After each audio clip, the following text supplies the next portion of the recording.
दोस्तों हमने अंधे बहरे और गूंगे पर बनी हुई कई सारी हॉलीवुड और बॉलीवुड मूवीज देखी हैं, जिनमें मोस्टली इंसानों को ही इन सीन्स के अंदर दिखाया गया है। लेकिन क्या आप जानते हैं कि जंगल की दुनिया में भी कई सारे ऐसे जानवर पाए जाते हैं जो कि असली में अंधे बहरे और गूंगे हैं। यकीन नहीं आता ना? तो इस वीडियो को एंड तक जरूर देखिएगा, क्योंकि आज आपको वो साइंटिफिक जानकारी देखने और सुनने को मिलेगी जो आपने कभी पहले YouTube की हिस्ट्री में नहीं देखी होगी। तो स्वागत है दोस्तों आपका द साइंस सिस्टम की एनिमल सीरीज के एपिसोड नंबर 14 में। So let's begin the video. Blind animals. तो दोस्तों बचपन से ही अंधे जानवरों की लिस्ट में सबसे टॉप पर आता है स्टार नोज्ड मॉल, यानी कि सितारे जैसी नाक वाला चुचुंदर। यह चुचुंदर की प्रजाति पूरी तरह से अंधी होती है और यह अपने रोजमर्रा के काम को करने के लिए अपने स्पर्श करने के सेंस को ही काम में लाती है, जिसमें इसकी मदद इसकी नाक पर लगे हुए 22 टेंटिकल्स करते हैं, जिनमें 30,000 से भी ज्यादा सेंस ऑर्गन्स होते हैं। एंड यह अंधा होने के बावजूद भी दुनिया के उन बेशुमार और दुर्लभ जानवरों के अंदर आता है जो कि पानी में भी सूंघ सकते हैं। एंड हमारा चुचुंदर भाई दुनिया का सबसे जल्दी खाना खाने वाला स्तनधारी जीव है, क्योंकि यह अपने शिकार को ढूंढने, उसे पहचानने और उसे चबाने में मात्र 1/4 सेकंड लगाता है, चाहे शिकार कितना भी बड़ा क्यों ना हो। वहीं समुद्र में पाए जाने वाली द ऑल्म नाम की यह छिपकली की प्रजाति भी पूरी तरीके से अंधी होती है, जो कि अपना मेटाबॉलिज्म इतना ज्यादा कम कर लेती है कि वह सिर्फ एक बार शिकार खाने के बाद अगले पूरे 10 साल तक जिंदा रह सकती है। और चौंकाने वाली बात तो यह है कि यह अपने शिकार में भी एक दूसरे अंधे जानवर को खाती है, जिसका नाम आईलेस श्रिम्प है।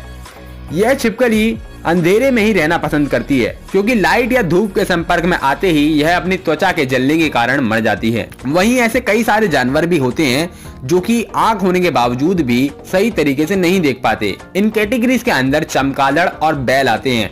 इनका इतना ज्यादा खराब विजन होता है कि यह सही तरीके से देख नहीं पाते और कई मीटर्स के बाद इन्हें काफी सारी चीजें धुंधली दिखती है।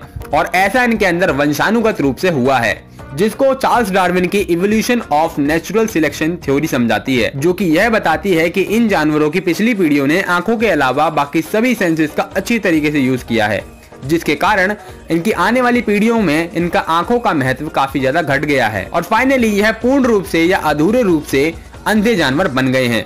वहीं दोस्तों अब बात करते हैं गूंगे जानवरों की, जो कि बोल नहीं सकते हैं। सो दोस्तों जंगली लाइफ के अंदर जिराफ उन जानवरों के अंदर आता है जो कि बोल नहीं पाते, क्योंकि इनके पास खुद का वोकल कॉर्ड नहीं होता है, यानी कि आवाज पैदा करने वाला यंत्र का तंतु नहीं होता है, जिसके कारण यह किसी भी प्रकार का साउंड क्रिएट ही नहीं कर पाते हैं और शुरुआत से लेके अंत तक मौन रह के अपना सारा जीवन व्यतीत करते हैं। वहीं गूंगे जीवों में शार्क की कई सारी प्रजातियां भी आती हैं, जो कि अपने पूरे जीवन काल में कोई भी ध्वनि अपने मुंह से नहीं निकालती है और शांत रहने से ही इसे शिकार करने में भी काफी मदद मिल जाती है।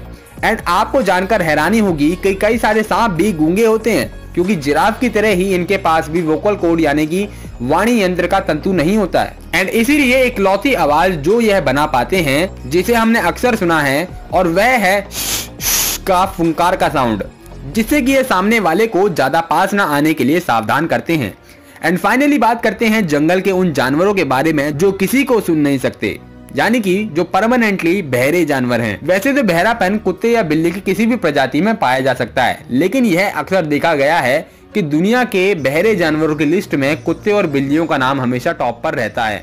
अब यह बहरापन नेचुरली बचपन से ही वंशानुगत रूप से पीढ़ी दर पीढ़ी माता पिता से उनके बच्चों में भी आ सकता है। एंड कई बार स्वस्थ जानवरों में भी अपने जीवन काल में स्वयं या फिर किसी दुर्घटनावश होने के कारण इनके अंदर यह बहरापन आ सकता है।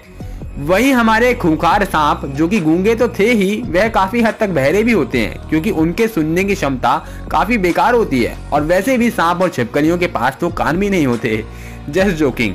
बट एक्चुअली में यह साउंड को अपने कान के द्वारा नहीं, बल्कि अपनी बॉडी की त्वचा द्वारा आसपास की कंपन को महसूस करके सुनते हैं। यहाँ तक कि रेटल स्नेक अपनी ही पूंछ के छोर पर बज रहे झुनझुने के साउंड को भी नहीं सुन पाते, जो कि वह अक्सर इसे तब बजाते हैं जब इनके सामने कोई बड़ा शिकारी या शिकार आ जाए, जिसे देखकर यह नर्वस होने के साथ साथ डर भी जाते हैं। एंड डर के मारे ही यह अपनी पूंछ से रैटलिंग साउंड बनाते हैं और इसी वजह से इनका नाम भी रेटल स्नेक पड़ा। सो दोस्तों आई होप कि आज की TSS एनिमल सीरीज के इस एपिसोड नंबर 14 में आपको जंगल के अंधे बहरे और गूंगे जानवरों की जोड़ी देखने के अलावा काफी कुछ सीखने को भी मिला होगा। तो दोस्तों आज की वीडियो में बस इतना ही। एंड ऐसे ही 4 से 5 मिनट की साइंस, स्पेस और एनिमल वर्ल्ड से जुड़ी हुई ज्ञानवर्धक वीडियोस को पाने के लिए इस चैनल द साइंस सिस्टम को सब्सक्राइब करके बेल आइकन में ऑल का बटन जरूर दबा देना। इसी के साथ मैं गौरव मिलता हूँ आपसे ऐसी किसी अमेजिंग वीडियो में, तब तक के लिए बाय बाय।